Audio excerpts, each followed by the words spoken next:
I'm about to set off on my first ever solo touring adventure. So let's finish loading the car and hit the road.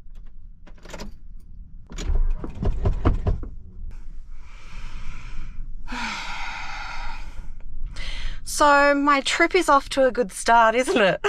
I think I got a flat battery. Okay, I can easily get a jump start from one of my lovely neighbours, but then my concern is, what if there's an underlying battery issue, and if I end up in the middle of whoop whoop and can't start the car and there's no one around?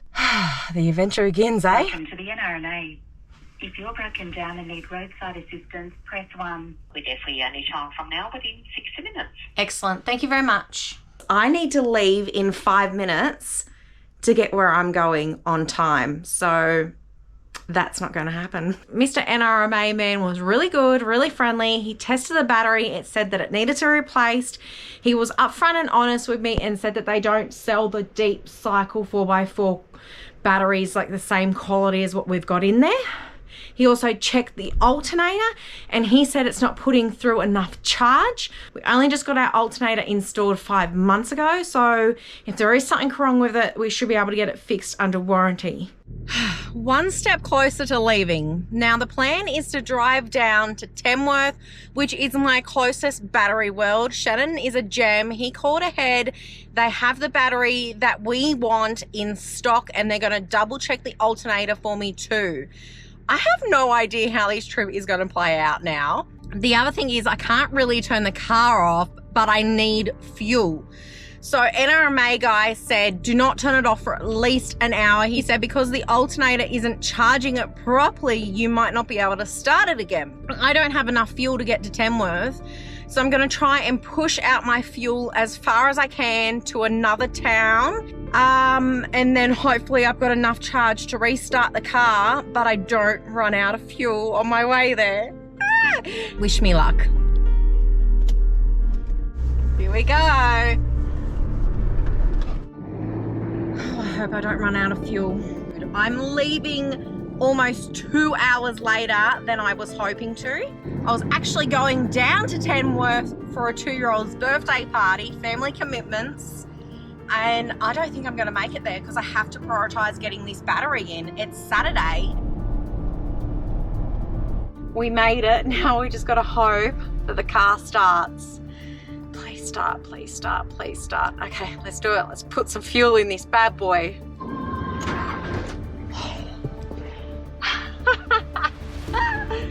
Oh, thank goodness.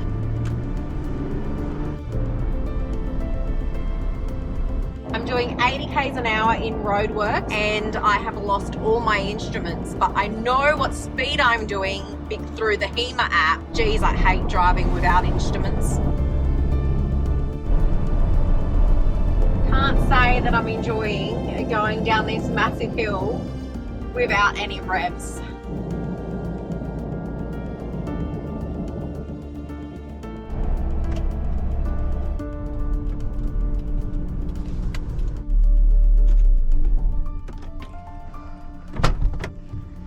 Feeling confident at this point that the car will restart. I've got to go to the toilet, text Shannon's cousin and let her know that I probably won't be making the party at this point, and I need to get out of my warm clothes and put on some town friendly clothes, and of course work out where I'm going. Now I'm also hoping that once I restart the car, the instruments will come back on. I can't have the HEMA app up showing me how fast I'm going and Google Maps showing me where to go, so I might have to work off memory anyway.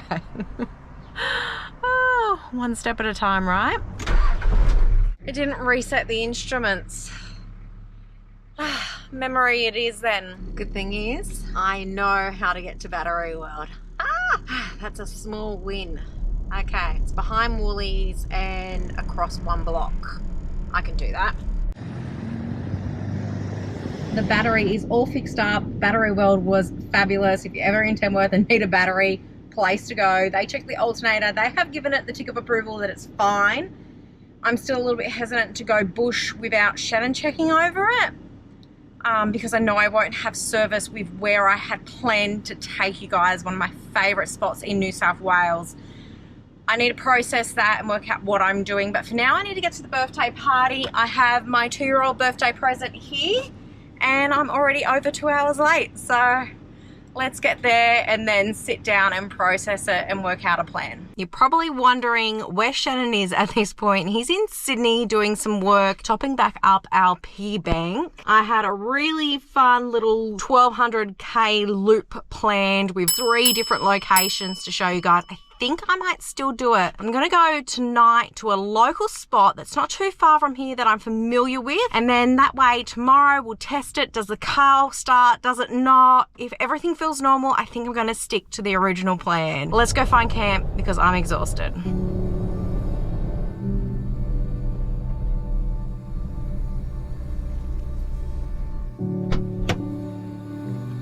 This is home Wallabada First Fleet rest area.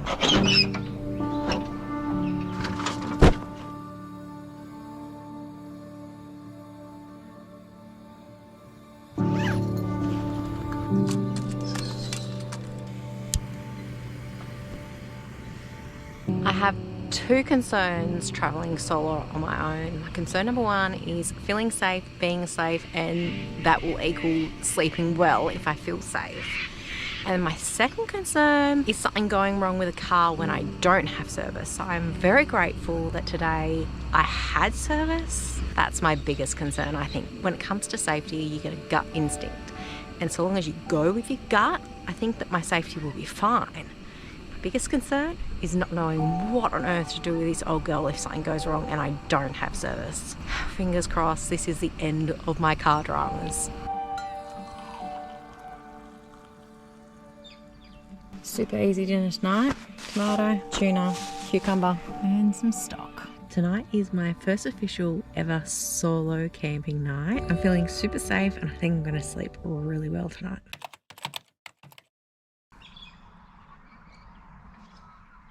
I think it's safe to say that I felt safe because I fell asleep at 8:30 and didn't wake up until 8 a.m. I feel well rested. I did wake up for a little while at 3:30. Somebody drove through the campsite and then drove back out. Never understand that. If you need a spot at that time of the night, why wouldn't you just pull up? If you don't need a spot, why would you pull in? The waist feels just a little bit dodgy. Other than that, I felt super safe. And even then, it only rattled me just a teeny tiny, like 1%er. Had a shower this morning, and now I really have just one question. What the heck am I doing? Let's roll up the swag, start the car, and make plans. This is going to be the dirty shirt that I wear to put the swag on the back of the tray in the hopes to keep me a little bit cleaner. She started really well. Currently have the instruments, but I don't know how long that will last for.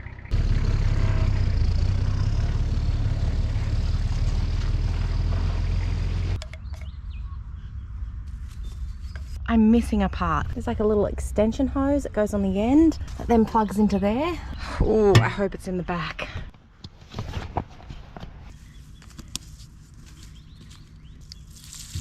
Wasn't in the dirty bag, but I think I can still make it work with the 2 hoses.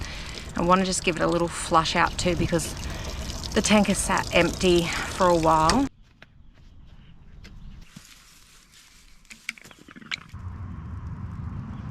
It's official, I have just booked the campsite for tonight, so I'm taking you guys to one of my favourite spots in New South Wales.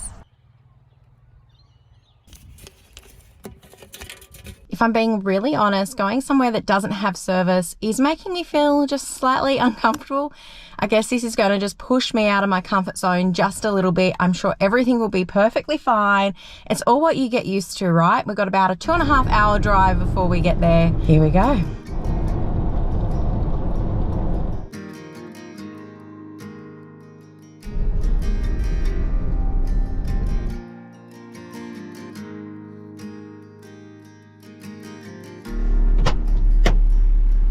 We just did a mad climb, which I couldn't film at all because it just wouldn't have been safe too. But I'll pop the drone up really quickly. It is spectacular. I've never come in this way because I've never come in from Tamworth. Ah, what beautiful countryside.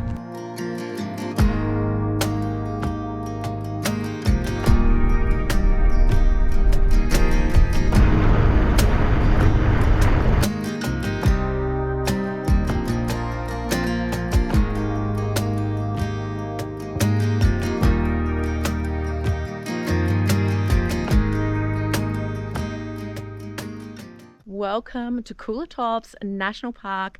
Guys, this park is sentimental to Shan and I because when we first got married and we started camping, we did 2 camps that were base camps, and we had this massive dome tent set up, and then we decided we wanted to do touring based camping, which we had never even heard of before or didn't know anybody who was doing it.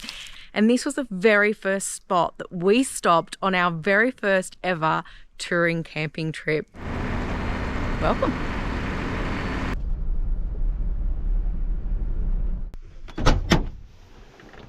I am absolutely starving, but with all the drama yesterday, I actually didn't really do groceries. Well, by that I mean I actually didn't do groceries yesterday.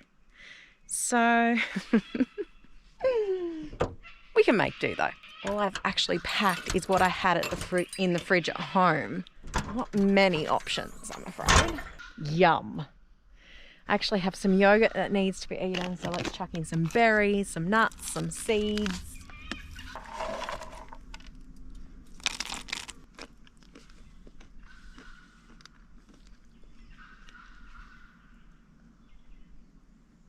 This is where I've actually booked to camp tonight, but we have plenty to do and see first. But tell me guys, when you think camping outdoors in the great Aussie bush, is this not what you picture? Isn't it spectacular? I just love it here. I'm going to take you guys to Joe's hut first. I really like Joe's hut. It's actually really cool for sunset, but I've got a different spot in mind for sunset for tonight.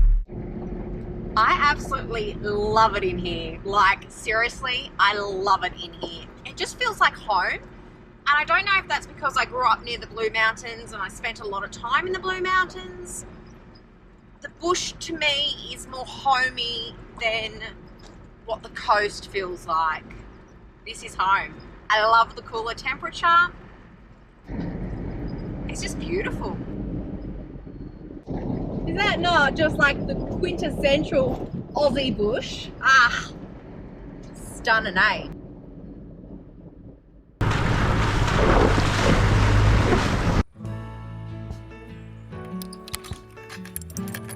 This hut you can actually stay at. I checked a couple of weeks ago online and it's about the $52 mark to stay here. And I'm pretty sure you then get exclusive rights to the cabin or to the hut.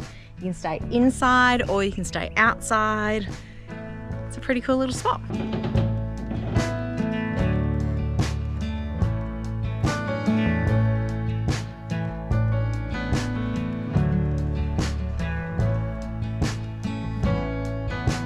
I did consider booking this and staying here tonight with you guys, but it's really just not nay friendly.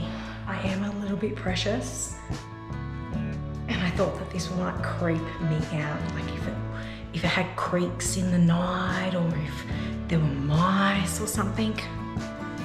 It's pretty cool though. I always like to do a little bit of a comparison when I see little cabins or huts or something, because we're building a little cabin. This was just 3 meters deep with a 2 meter veranda by 10 meters wide. Our cabin will be 7 meters deep by 9 meters wide, plus a 2.5 meter veranda on either end. Not quite as long, but double in depth. I'm pretty sure that's a pear, guys.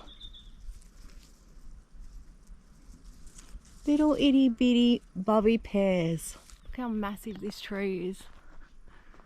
It's huge.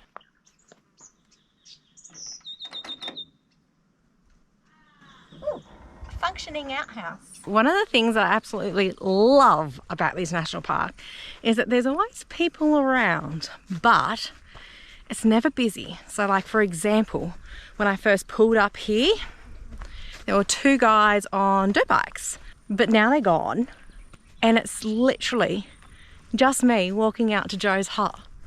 No one around. There's always a little bit of solitude to be found in this national park, and that's one of the main reasons why I love it so much. I love old huts, but I'm never gonna lie, they do creep me out. Just the initial walk-in, I don't know, it's always just a little bit scary. I've seen many different animals living in huts, so You never know what you're going to find.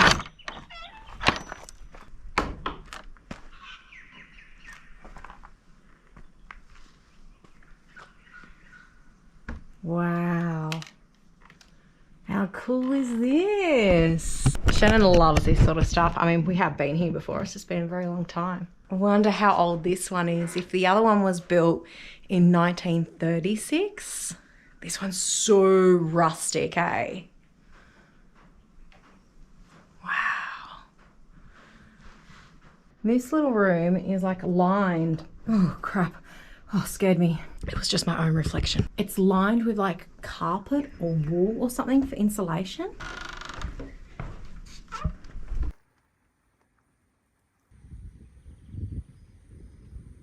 I am curious to see when we were here last, I took sunset photos of this hut.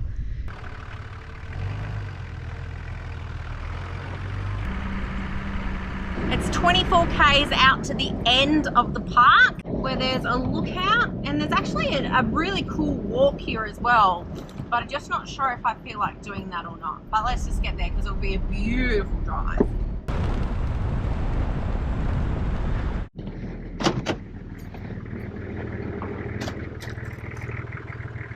We have a strange noise, guys. Ting, ting. Like maybe a stick. Everything looks all right there. There. What the heck is that? I'm just going to back into that tree because then I'm sort of off the road and safe. I really want to work out what this noise is. I do not like the fact that there's a new foreign noise. My knife had come out of its home, so it could have just been that. I don't know. We'll test that now. Wasn't the knife. I have another idea though. That's it. Yep. My big water bottle in the fridge.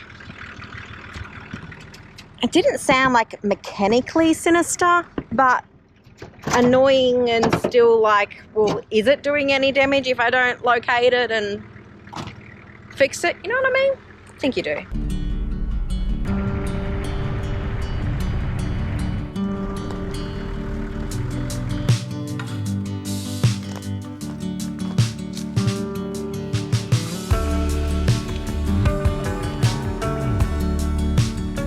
From memory, there's a walk that starts not far from here to a peak, and it offers you a much better vantage point over the valley below. It's still okay, but the real reason why you come here is for the drive. That drive was spectacular.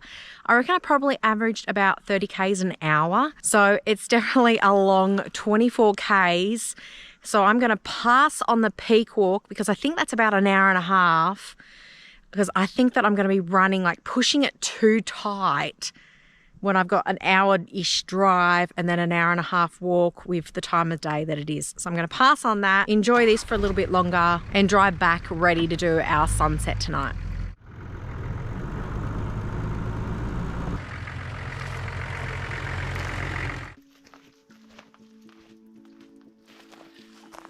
This is a short, easy walk to a lookout, and we have done it every single time we've come to this national park, but we've never done it for sunset. So this is a first.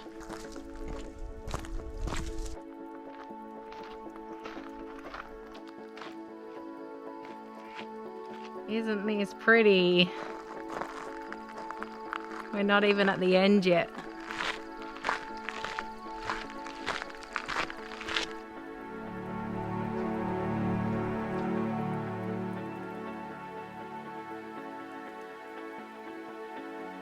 The temperature is dropping, that's for sure. I had a nice long conversation with Shannon. Full service at this lookout, guys. Can't believe it. Nice to have a chat to him because it's been 8 days since we've seen each other.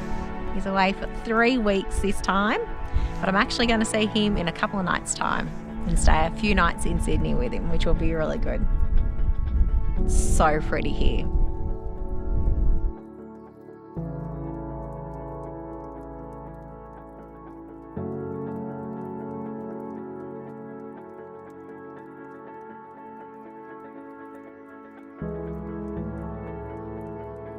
And just like that, the sun is gone for another day so that we can rest tonight and get up tomorrow fresh and do it all over again. Watching the sunset for me never gets old. I absolutely just love it so much. There's something really calming and really special about watching the sunset, even though I've done it 1,000 times. Let's go find camp.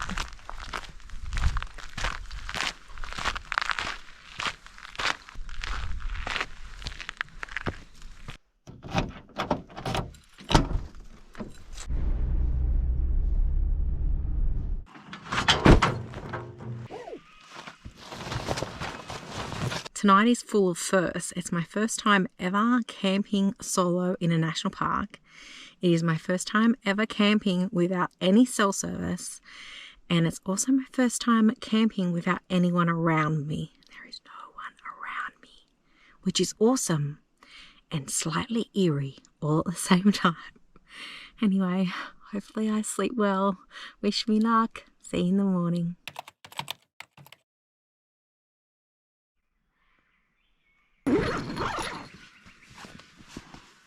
It is safe to say that I did not sleep well last night, alone in the Aussie bush. I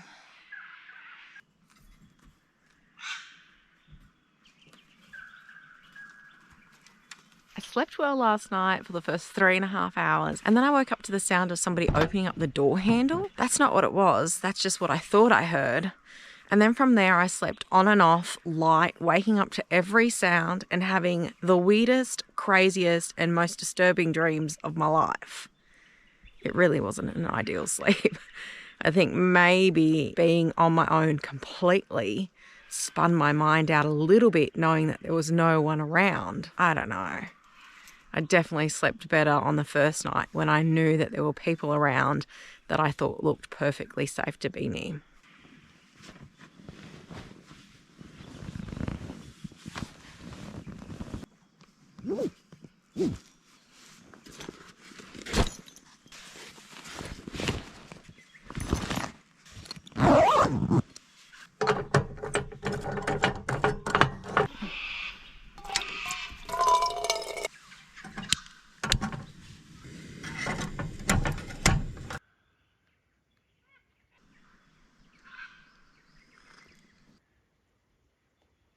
The plan for today is to drive to Mount Victoria in the Blue Mountains, which should take us about 4 hours plus breaks. We'll be staying tonight at a free camping spot up there in one of our favourite spots in the Blue Mountains. We have a lot of favourite spots in the Blue Mountains though, but this one's, I'll tell you more about it when we get there. I've made it to Mount York, which is actually 5 k's north, I guess, of Mount Victoria, which is where I told you I was going. Mount York is where we were always going. I just said Mount Victoria because it's more known.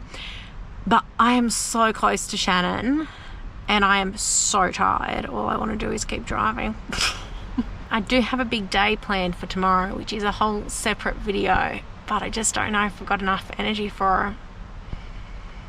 I think I just need a really good night's sleep. I don't think I've really slept well since Shannon's left, and we've only been home for a couple of weeks. Adjusting to sleeping in a bed is really strange.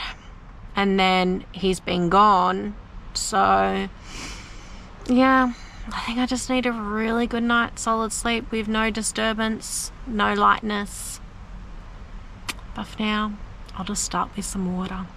I've pulled into a bay that gives me just enough room to roll the swag out right next to the car. And I can only imagine the bay will end up with another 2 cars in it, I reckon. This is a super busy, popular spot. 1, there's not very many free camping spots in the Blue Mountains, and 2, it's actually a huge rock climbing and abseiling location, which is where we learned how to abseil and rock climb. But we're a bit rusty now, it's been quite a few years.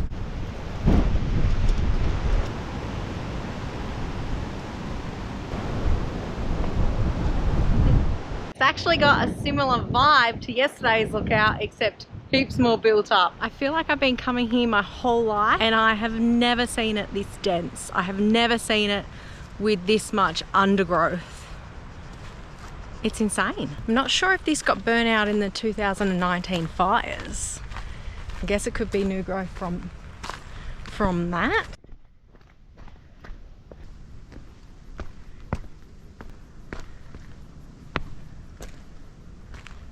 You want to jump off? I do. Wish I had my abseiling gear. Oh, everything looks so different. This one looks super daunting, but there's sort of like layers of the edge and it's not that bad. Still looks really daunting, doesn't it? But honestly, it's actually not that bad. I don't want to get much closer though. I don't want to slip. I might be able to go down there and show you from there. This is a really good abseiling spot because it challenges your fear and it forces you to trust in your gear and in your knowledge. So we were just up there. We sort of abseil down and then jump down there. You can abseil and rock climb basically right along this cliff line. It's been a few years since we've been here. I guess it would be pre-2019, all the bushfires. Shannon had his hernia surgery that year. Then we had all the rain and floods, and it was crazy. And then COVID, of course. And then we moved. It's a great spot too if you are a history buff. Technically not climbing today, but can climb. Does that mean I'm allowed down here? I've never been here before and not seen someone climbing. Granted, it is Monday. Ah, there's my first anchor point I've seen too. I feel like they've closed heaps of the spots. We've got an anchor point there, another one there.